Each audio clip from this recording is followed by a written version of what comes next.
feel like you're being called to speak up, to use your voice, to share your thoughts, and help contribute to the collective discussion on cultural issues and changes? I would imagine so. I mean, I don't think it's just me, but I literally cannot avoid this insistent feeling that I need to pay attention and use my voice more. And if I'm being honest, it's a very uncomfortable thing because it would be so much easier to just not. It would be so much easier to live on my little farm with my family and live our lives and just keep building our businesses. But the reality is that we're consistently confronted with discussion points and very real and pressing change in this world. And having a son and being a new mother, I don't feel like I can stay silent anymore. And there's always this thought, it's like, well, who are you to speak up? Who wants to listen to you? Why would you share your voice, basically?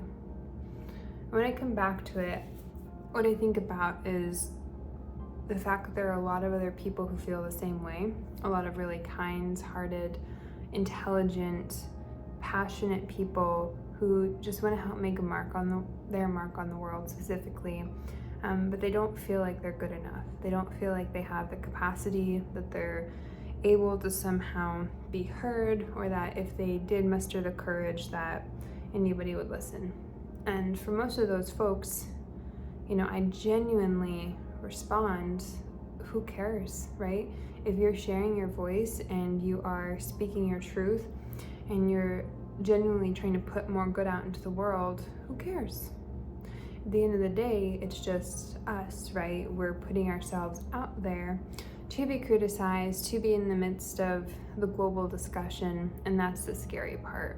People could potentially disagree with us, and that's what happens. But I think that there's an ever-increasing need specifically for conservative Christian types to speak out because the narrative and the cultural attitude and understanding of historical events is changing so rapidly. And I think that's where this insistent feeling is really coming from.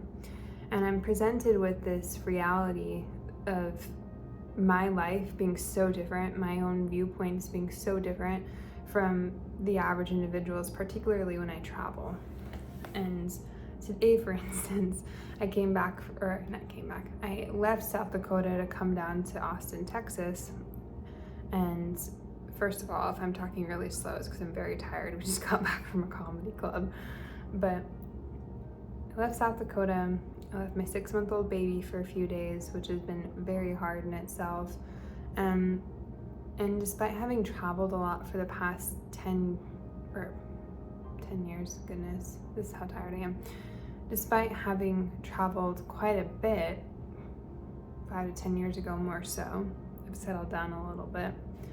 It was a bit of a culture shock, honestly, to leave the farm that we've been developing in South Dakota and its quiet sleepiness, even though it's been getting consistently busier and filled with worse drivers.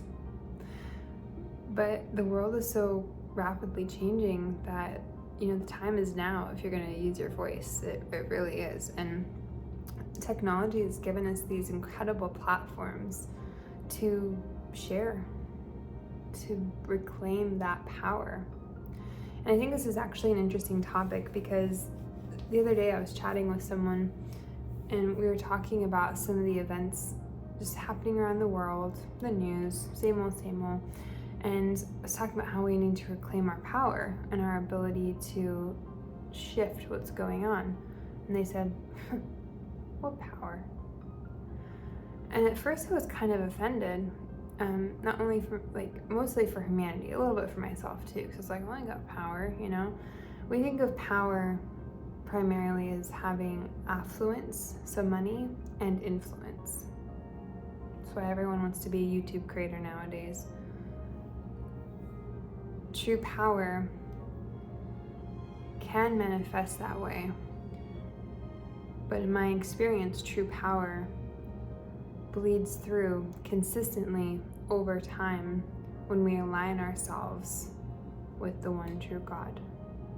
When we align ourselves with living a righteous life and doing good and listening to our Creator and having a relationship with our Creator, things start to shift and they start to move in ways that you just never even imagine. But we have to be willing to have that conversation, because it's very, very rare that you're going to hear an audibly loud voice talking to you. More often than not, it's going to be a wave of feeling that comes over you that is almost indescribable, but that's the Holy Spirit. It's going to be this insistent urge that is something greater than you. It's not like the nagging ego that tries to speak up and silence you and cause doubt. True power is aligning with the ultimate authority and allowing it to flow through you. And the way you utilize this and you share it with the world is by using your voice. That is your power. Your voice, your ability to speak up, the ability to talk about issues that are difficult, or even just share positivity. Maybe it's a craft or a business or something that you're really passionate about. That is your power. And that is how we, as a people, not only in America, but globally, are going to change a lot of things. We've already changed a lot by tapping into our voice, specifically through technology, by being able to create a global conversation about events and implement revelations that have been unearthed in a variety of different ways, but specifically technologically speaking, to improve our lives, to improve our connectivity. And now it's a matter of understanding and identifying individuals and groups within the frame of what we live that are actively seeking the destruction of the average individual. The biggest problem is, and this is why people don't want to use their voice, they don't want to use their power. The biggest problem is that the common narrative, which is what most people are fed, causes people to doubt consistently, whether it be advertising for makeup and making them feel like they need to look or present a certain way in order to be valuable or worthy or something, to even shoving ideological theories down people's throats, like they need to have a certain list of vaccinations or medications, or even just need to be on pharmaceuticals to live a good, healthy life. It's not true. As someone who spent the first 8 years of my career working in the holistic health industry and helping people overcome sickness holistically and understand the emotional derivatives of what they are experiencing physically before I went into business and finance, I 100% believe that everything is interconnected. And I fought hard against the idea that Christianity could have truth in it. I sat through all these different ceremonies in Costa Rica and Bali and had various adventures, Cambodia and Kenya, and I thought I knew better, but ultimately truth came swirling back around to help me understand that no, God's in control. I'm not God. Family is what matters most. I will never be happy as a, quote, independent, self-serving, narcissistic feminist who puts herself above her family or the innate biological desire to have a family and grow one as well as myself. I was very lucky to learn that early on, and it has absolutely changed my life. I am now very happily married. I work in technology and business and finance. Too much work, honestly, too much going on. And the opportunities that have been afforded have been incredible. The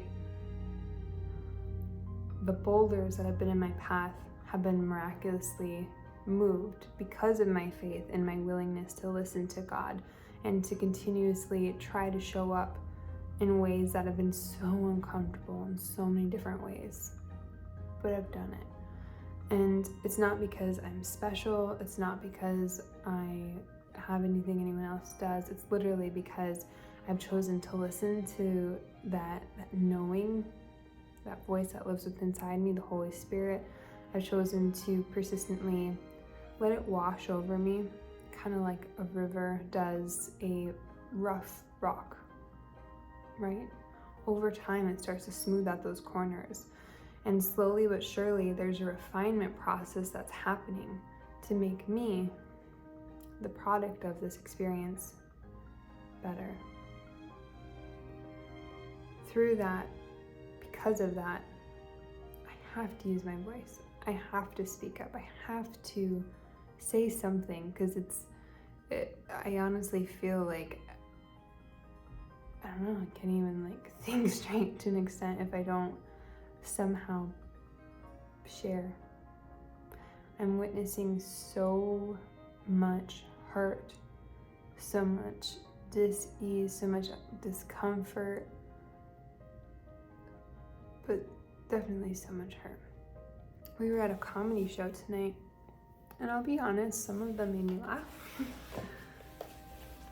But the vast majority, they use very lewd and just kind of pandering to their audience in terms of highly sexualized content. It was just, there's ways to be funny, and there's ways to be funny about sex as well too, but at the end of the day, it was very low caliber, and so many of them, as comedians do, would pick on themselves or just be very honest about their depression or their anxiety or this and this, but there was also this scary honesty that was coming out in a lot of people as well too. This one guy straight up said it wasn't comedy, that he wanted to murder this person. He was gonna go and he had planned it and he was just gonna do it like this, and he said, this isn't comedy, I'm gonna do this. And everyone laughed, and I could just see the demons in his eyes. This gentleman is not a bad person, but he is not acting on his own. And there are so many people who appeared to be very tortured, who were up on that stage completely inebriated, very intoxicated. I'm like, hey, have fun. But at the end of the day, if you're complaining that life is shitty and that you're not enjoying it and that things are tough and they just keep getting worse, maybe it's time to have a conversation about what's going on. Maybe it's time to realize that you've been sold a lie in a lot of different regards. As I mentioned, I fought very hard to ignore the truth of Christianity, the truth of the fact that we are sinners. None of us is perfect, none of us is ideal in so many different ways, but we have the possibility of redemption as a result of sacrifice.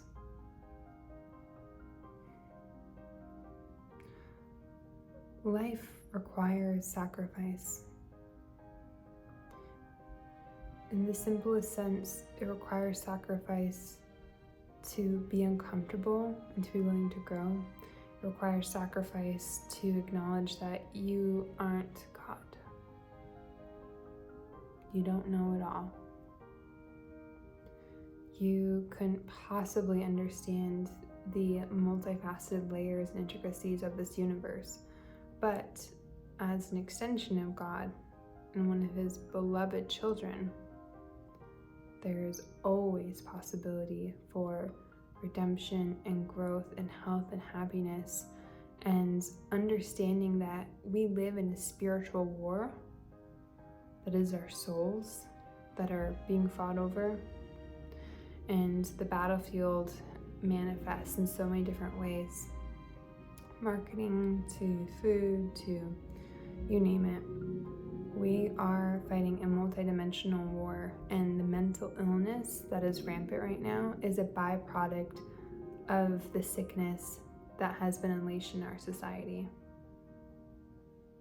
And so we just gotta talk about it. If we don't talk about it, nothing is going to change, nothing is going to happen. And people are going to continue getting scared to just have an opinion. Scared to feel anything that's opposite of the status quo. Scared to show up how they are. Look at me. So that after a day of travel and being out listening to mediocre comedy, red, tired eyes, this is me, right? And that's enough, and it's fine. And I think that's where we have to start is you are enough as you are, but there is supernatural support and protection and love, and it is wanting to envelop you and surround you and protect you from all of that which wants to cause you harm. The devil and the darkness do not want us to thrive. They want us to stay sick, dependent upon a global entity, essentially, dependent upon those who feign to provide services and support but truly only want to control. Enough is enough. You have the right and the ability to claim sovereignty. It is your God-given right to be free. And it is your duty to wake up, because if you don't fight for yourself, no one will. I think there's plenty of seemingly radical speakers, and I enjoy listening to them as well too at times, from Charlie Kirk to Candace Owens, but we need a truly compassionate approach to meet people where they are, because everyone is so up in arms. They're so concerned about being offended, and I get it. But at the end of the day, God is not coming after you to condemn you or tell you all the things that you've done wrong. God is furiously working to help you see the truth and the reality of what's going on before it's too late.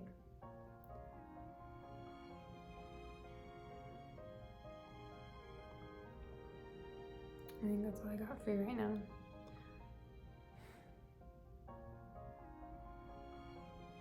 I pray that anyone who hears this message, who is stuck with me for this nearly 20 minutes, is blessed and receives all of the support and assistance and help that God can provide to help them step into a safe, harmonious, healing, and nurturing time in their life, that they may receive answers to their prayers, that they may feel fulfilled the Holy Spirit, and that they may come to know Jesus Christ like so many before them have.